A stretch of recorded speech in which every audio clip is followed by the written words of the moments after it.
అనుకున్నట్టే అంతా జరుగుతుంది కదా నానమ్మా. మరి మొహం ఎందుకు చిరాగ్గా పెట్టావు? ఓ, అంతా నువ్వు అనుకున్నట్టు జరిగినా అక్కా బావాలకు అనుకూలంగా జరుగుతుందన్నా. విడదీసిన నీ చేతులతోనే ఆ దేవుడు ఎలా కలిపాడో చూసావా?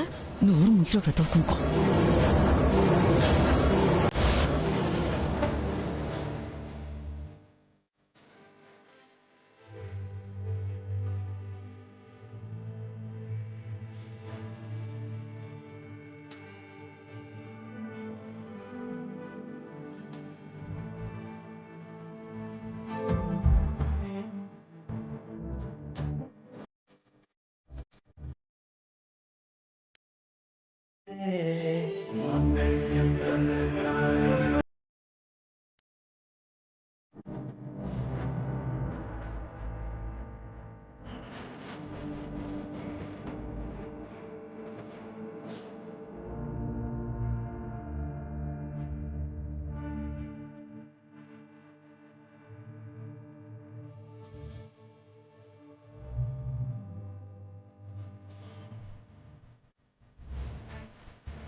ఇంతటితో హోమం నిర్విఘ్నంగా పూర్తయింది. ఈ క్షణం నుంచి వంశ పారంపర్యంగా మీ తాతలు తండ్రులు నిర్వర్తిస్తున్న బాధ్యతలన్నీ ఇక నుంచి నీవి.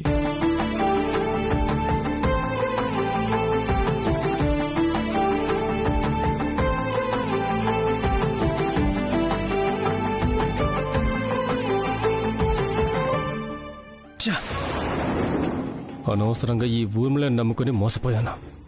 మొత్తం అయిపోయింది. శాస్త్రపరంగా అయితే దశరథ రామయ్యే ఈ పవిత్ర జలం సాక్షిగా ఈ బాధ్యతలన్నీ నీకు అప్పగించాలి. కానీ ఆయన ఆ పరిస్థితుల్లో లేరు.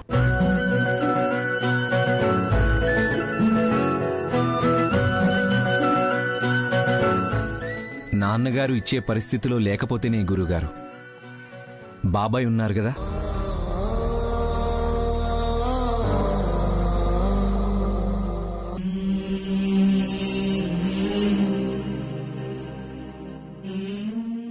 ఆయన చేతుల మీదుగా ఇప్పించండి.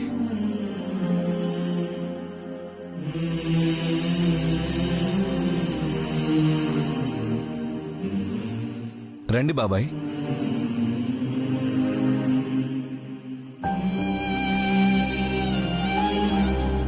వెళ్ళరా. రండి బాబాయ్.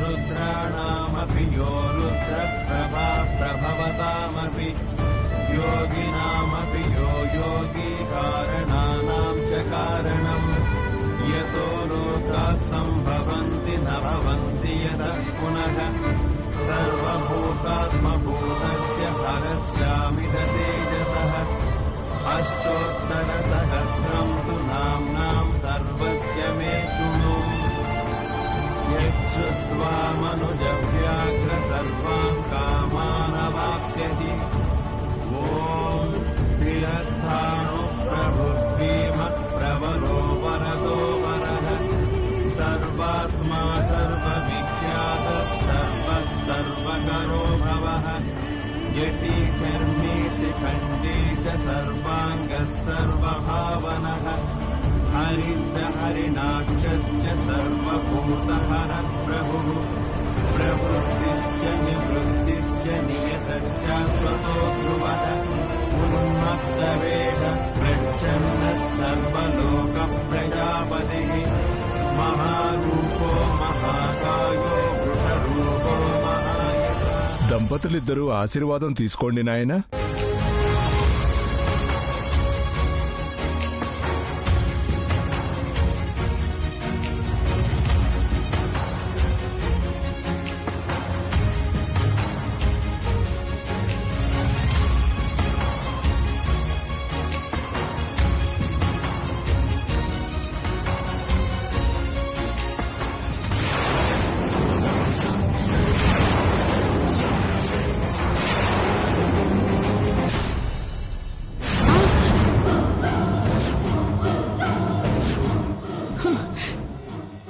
అమ్మా సరిగ్గా ఇప్పుడే తేవాలా? వీళ్ళు చూస్తే అంతే.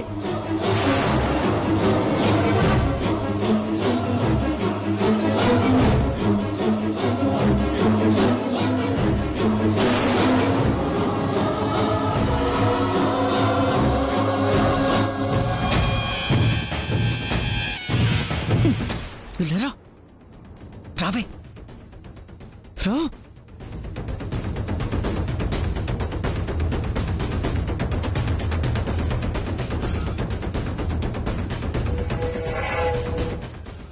బుసై, నీకేం పోయే కాలం వచ్చింది? అంత అనుకూలంగా జరుగుతుందనుకునేసరికి కనిపించకుండా పోయావు. మళ్ళీ నీ బదులు ఆ ముదరష్టొద్దాన్ని కూర్చోబెట్టాల్సి వచ్చింది చూడు.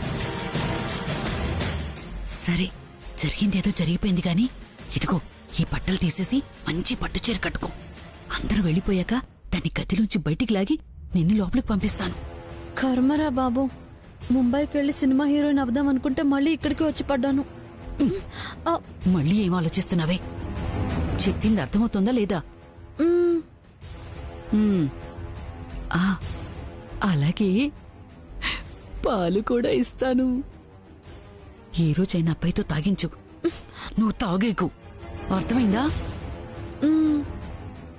ఇదిగో ఇక్కడే ఉండు, ఎవరికీ కనిపించుకో.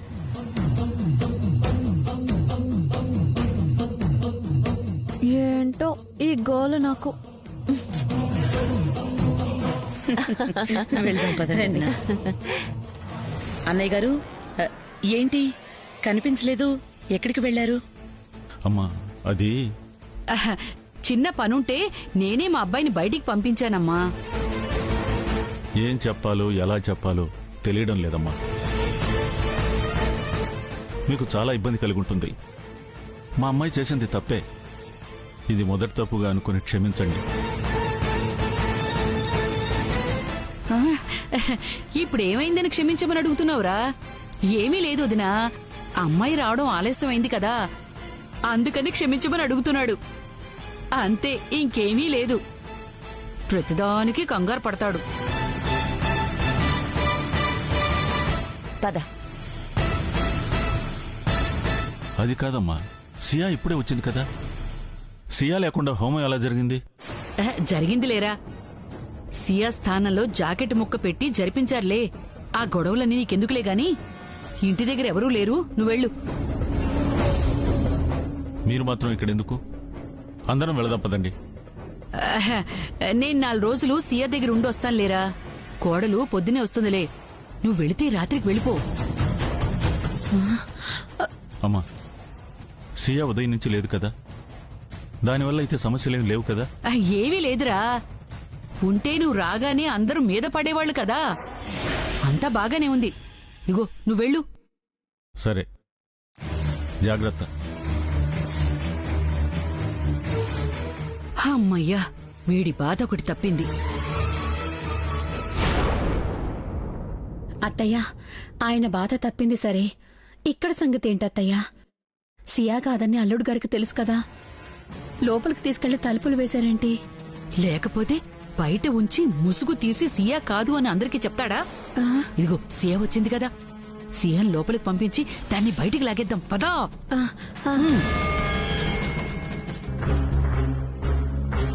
దేవాంష్కి తెలిసే ఇదంతా జరుగుతుందా? అంటే ఆ రోజు గుళ్ళో జరిగింది నిజమేనా?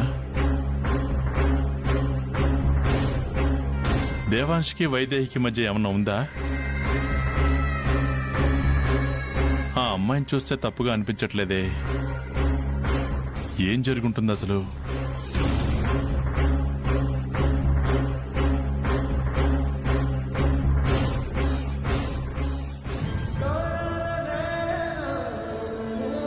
నీకు ఇదంతా ముందే తెలుసు కదా అన్నయ్య? తెలుసు కాబట్టే దేవాంశ్ తప్పు చేశాడని నమ్మి బాధ్యతలు ఇవ్వకూడదు అనుకున్నావు, కానీ తర్వాత బాధ్యతలు అప్పగించావు. నీకు ఏదో నిజం తెలిసి నీ నిర్ణయం మార్చుకున్నావనిపిస్తుంది. ఏంటా నిజం? తప్పుని కూడా ఒప్పని నమ్మిన నీ మీద మోజుతో ఏం లాగట్లేదు. హోమం ఆగిపోతుందని చెప్పి నీ పాటికి నువ్వు వెళ్ళిపోయావు. ఫోన్ చేస్తే తీయవు. అక్కడ హాస్పిటల్ లోపలికి ఫోన్ తీసుకెళ్ళనివ్వలేదు. బయటే వదిలేసి వెళ్ళాం. ఇప్పుడు ఏమైంది? నేను చెప్పినట్టు హోమం ఆగిపోయింది కదా. ఏంటి ఆగేది? చక్కగా హోమం జరిగి ఇద్దరిని హ్యాపీగా ఎంజాయ్ చేయమని శోభనం పెళ్లి కొడుకు పెళ్లి కూతుర్ని పంపించినట్టు గదిలోకి పంపించారు. హోమం జరిగిందా? ఏం మాట్లాడుతున్నావు?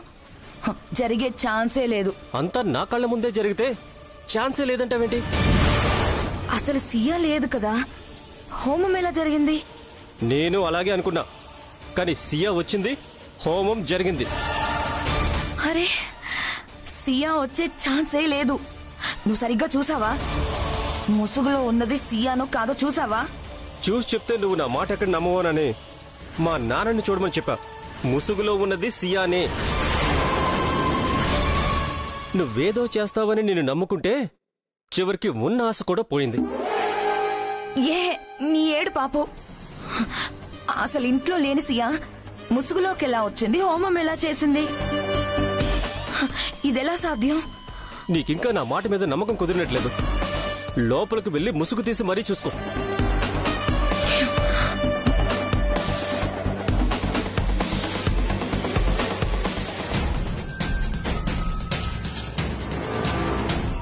ఫోసే, నువ్వెక్కడికే తోకలాగా? పైన మీ అల్లుడుంటాడు.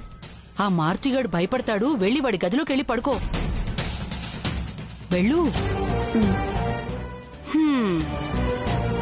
ఈ పాల గ్లాసు నా అవతారం చూడు.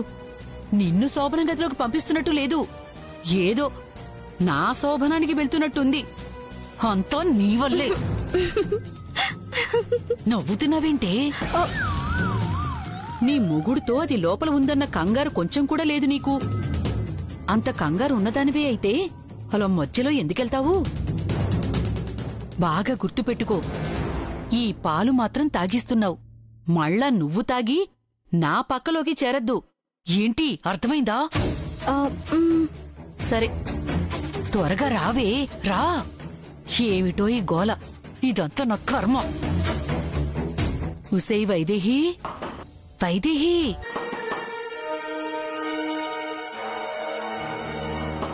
వైదేహి, తలుపు తీవే ముద్రశబ్దానా. నానమ్మ, అంటే సియా వచ్చేసినట్టుంది.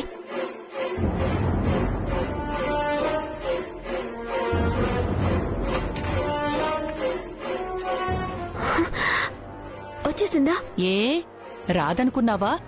రాకూడదనుకున్నావా? తలుపు కొడుతుంటే తీయడానికి ఎంతసేపేంటే? ఏం చేస్తున్నావు లోపల? అవకాశం దక్కింది కదా అని అల్లుకుపోతున్నావా ఏంటే?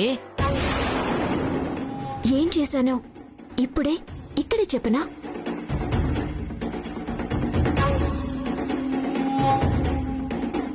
సర్లే, నీ సంగతి తర్వాత చూసుకుందాం గాని నువ్వు బయటికొచ్చి సియాని లోపలికి పంపించు.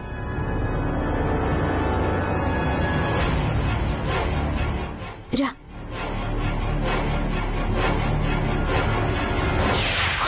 అక్క,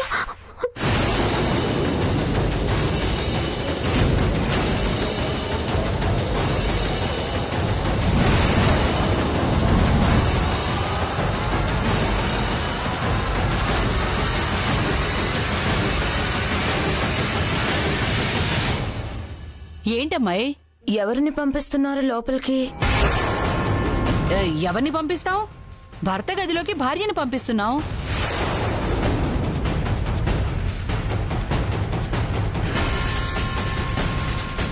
అలాగా, హోమం కూడా ఈ భార్యతోనే జరిపించారా? ఈ భార్య ఆ భార్య ఏమిటి? ఉన్నది ఒకటే భార్య. ముసుగులో ఎవరిని కూర్చోపెడితే వాళ్ళు భార్య అయిపోతారా? మరీ అంత పిచ్చిదాన్లా కనిపిస్తున్నానా? ముసుగు తీయండి.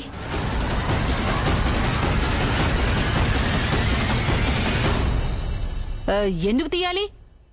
నా మనవరాలు సియాని అని చెప్తున్నాను కదా. అవునో కాదో తీస్తే కదా తెలుస్తుంది. తీయండి. అసలు నీ సందేహం ఏమిటమ్మాయి? సియా బదులు ఇంకెవరో ఎందుకుంటారు? తీయమంటున్నాను కదా.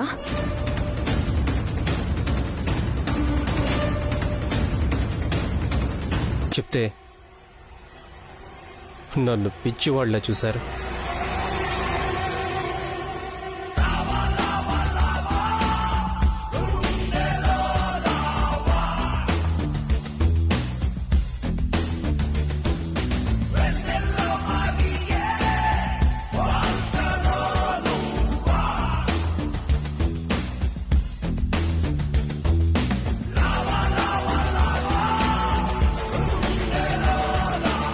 కానీ నేను మాత్రం నిన్నలా చూడను ఊర్మిళ.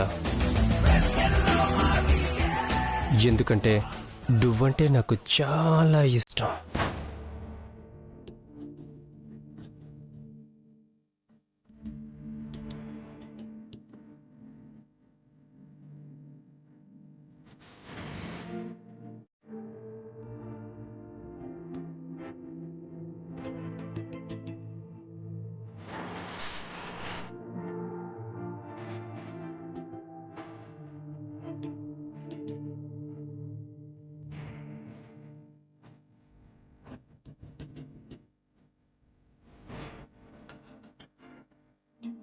అనుకున్నది అనుకున్నట్టు జరగకపోయినా నువ్వు నా కోసం చేస్తున్న ప్రయత్నం నన్ను మైమరపింప చేస్తోంది.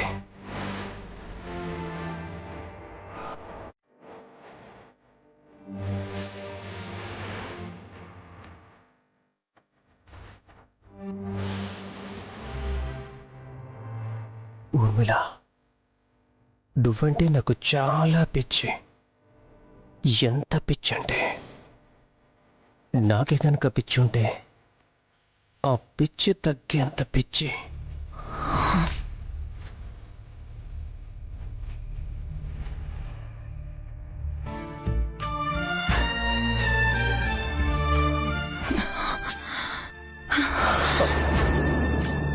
ఆగు ఊర్మిళ.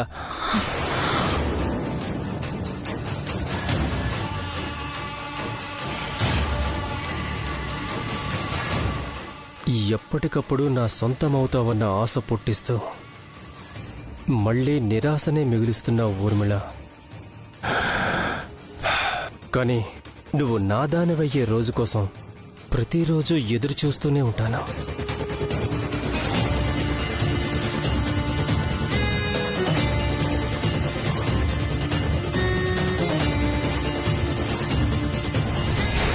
అలా జరిగింది వదినా, మా పెద్ద మనవడు పెళ్లి. ఇంకేంటి వదిన విశేషాలు?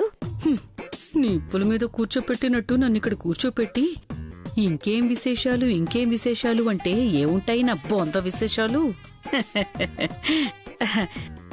నా దగ్గరే ఉంటాయి వదినా, మీరే చెప్పండి. లోపల వీళ్ళు ఎంత దూరం వెళ్ళిపోయారో ఏమిటో, కర్మరా దేవుడా.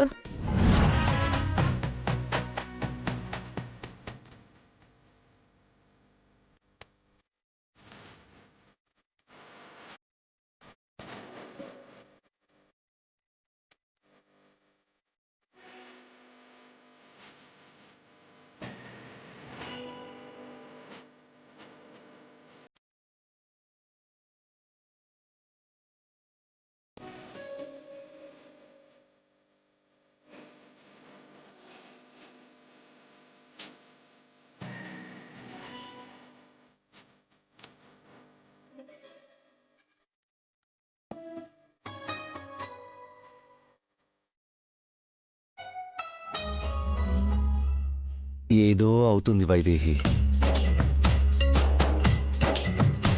ఇన్నాళ్ళు నా మనసు దగ్గరవుతున్నా అడుగులు ముందుకు పడేవి కాదు వైదేహి. కానీ ఈరోజేంటో అస్సలు వెనకడుగు వెయ్యాలనిపించడం లేదు. ఏ ఆలోచనలు నన్ను ఆపడం లేదు. ఎందుకో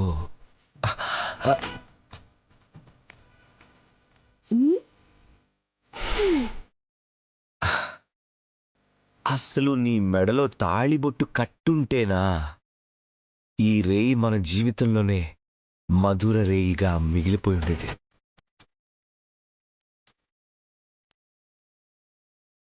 కానీ నేను తాళిబొట్టు కట్టలేదు కదా, అందుకే వెనకడుగు వేస్తున్నాను.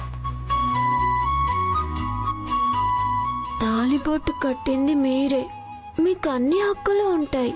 కానీ సియా, మీరు సియా భర్త, మీరు సియాకే సొంతం. మన మధ్యలో ఈ దూరం ఎప్పుడు ఇలాగే ఉండాలి. హ? హ్మ్.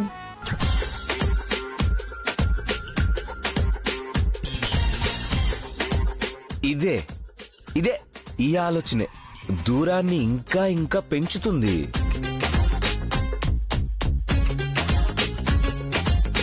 మనం ప్రాణానికి ప్రాణంగా ప్రేమించుకున్నాం.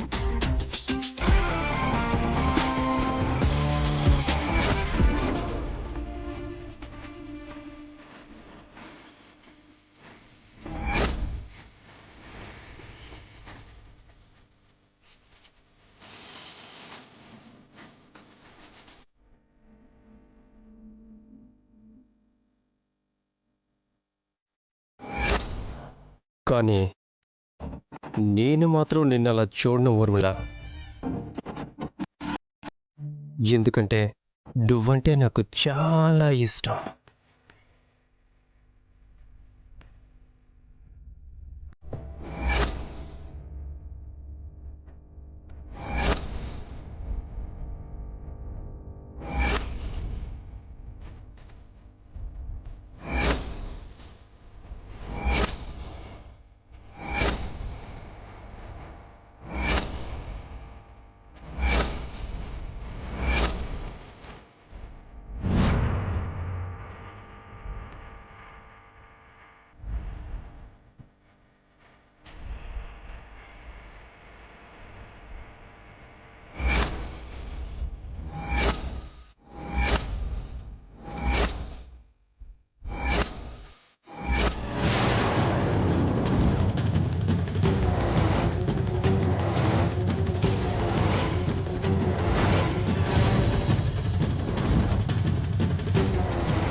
ఎందుకు ఆగిపోయావు ఊర్మిళ? వెళ్ళు.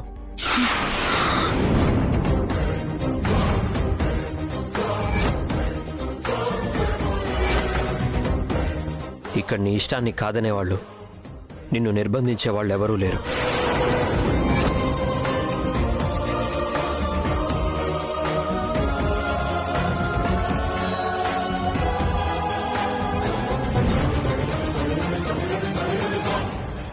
కానీ ఒక కథ చెప్తాను, విని వెళ్ళు. ఒక అమ్మాయి 10వ తరగతి పరీక్షలు రాసింది. తెల్లవారితే పరీక్షా ఫలితాలు వస్తాయనగా ఫెయిల్ అవుతానన్న భయంతో ముందు రోజు రాత్రే ఆత్మహత్య చేసుకుంది.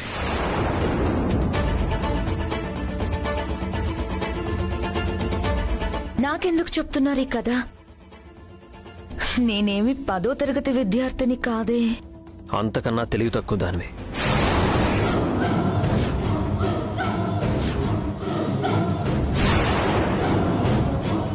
నిజమే, నువ్వెంత తెలివి తక్కువ దానివో నేను చెప్పేది విని నిర్ధారించుకో.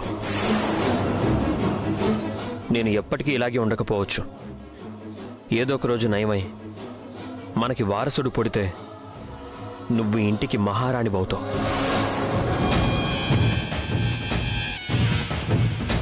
అదే వేరొకరి వారసుడికి తల్లివైతే ఆ అందలాలకి అర్హురాలివి కాకుండా పోతావు.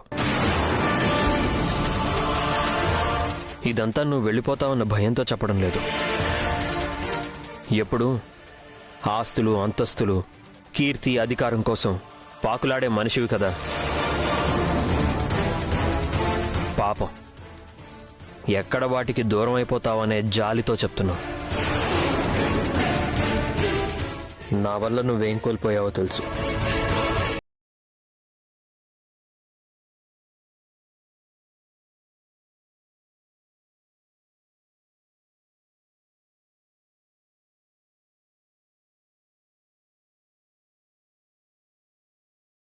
ఏదో ఒక రోజు నయమై మనకి వారసుడు పుడితే నువ్వు ఇంటికి మహారాణివవుతావు.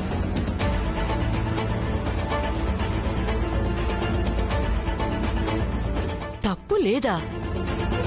సిగ్గు లేకుండా ఇలా ఎలా మాట్లాడుతున్నావే? ఏదో ఆపద్ధర్మంగా ముసిగీసి పక్కన కూర్చోబెడితే నీ చెల్లెలి కాపురానికి ఎసరు పెడతావా? కాపురమా? తన కాపురమని తను అనుకోనుండుంటే ఇల్లొదిలి వెళ్లేది కాదు. నా కాపురం కాదు అని నేననుకునుండుంటే గదిలోకి వెళ్ళుండేదాన్నే కాదు.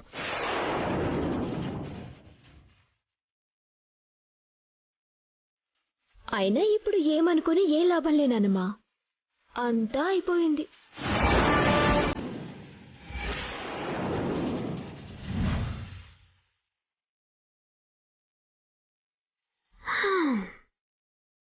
నానమ్మా, నీకొక నిజం చెప్పనా? రాత్రి నువ్వు పాలల్లో మందు కలపకపోయినా జరిగిపోయిండేది. కానీ నువ్వు కలపడం వల్ల ఎలాంటి ఇబ్బంది మొహమాటం లేకుండా పోయింది. నువ్వు పాలల్లో కలిపి మమ్మల్ని కలిపేశావు నానమ్మా.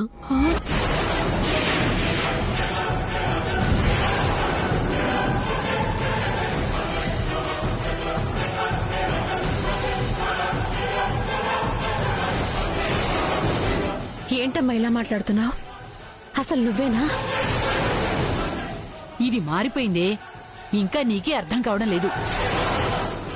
చెల్లెల కోసం ఏమైనా చేస్తానని కబుర్లు చెప్పి ప్రమాణాలు చేసి ఇప్పుడెలా మాట్లాడుతుందో చూడు.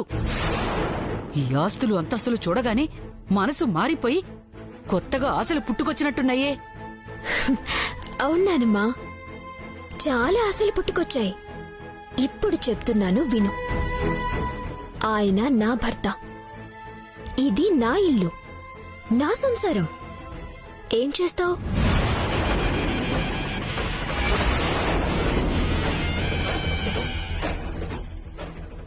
ఆయన నా భర్త, ఇది నా ఇల్లు, నా సంసారం. ఇప్పుడు అక్కతో పెట్టుకోద్దు నానమ్మా అని చిలక్కి చెప్పినట్టు చెప్పా. వింటే కదా, ఈ మాత్రం పడితేనే గాని దారిలోకి రాదు. ఏంటమ్మా ఇది? మరేం చేయమంటావమ్మా? ఆయన్ని దీన్ని ఒకటి చేయాలని నేను విశ్వ ప్రయత్నాలు చేస్తుంటే ఇది ఎలాంటి పనులు చేస్తుందో చూడు. దగ్గరగా ఉండాల్సిన ప్రతిసారి లేకుండా పోతుంది.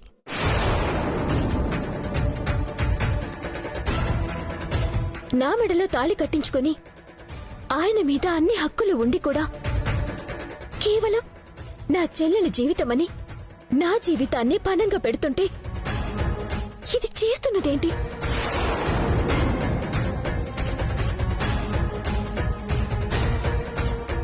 అయినా నువ్వే మనిషివి నానమ్మా. ఇంత వయసొచ్చింది, కొంచెమైనా బుద్ధి జ్ఞానం ఉందా? ఏంటి వాగుతున్నావు? నిజం, నీకస్సలు బుద్ధి లేదు.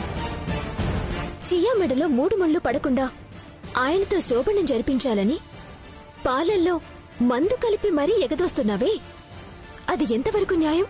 నీ మెడలో కట్టాడు కదే తాళి, మళ్ళీ దాని మెడలో ఎలా కడతాడు? నీ మెడలో కట్టాడు కదే తాళి, మళ్ళీ దాని మెడలో ఎలా కడతాడు? కట్టాలి.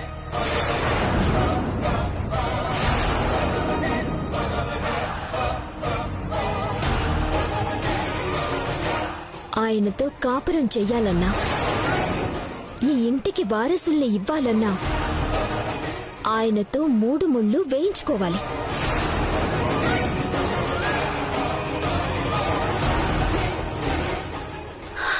అదెలా సాధ్యం అవుతుందమ్మా? కావాలమ్మా. లేకపోతే చెల్లెలు ఆయన పక్కనున్న ప్రతి క్షణం మనం పాపం చేస్తున్నట్టే లెక్క.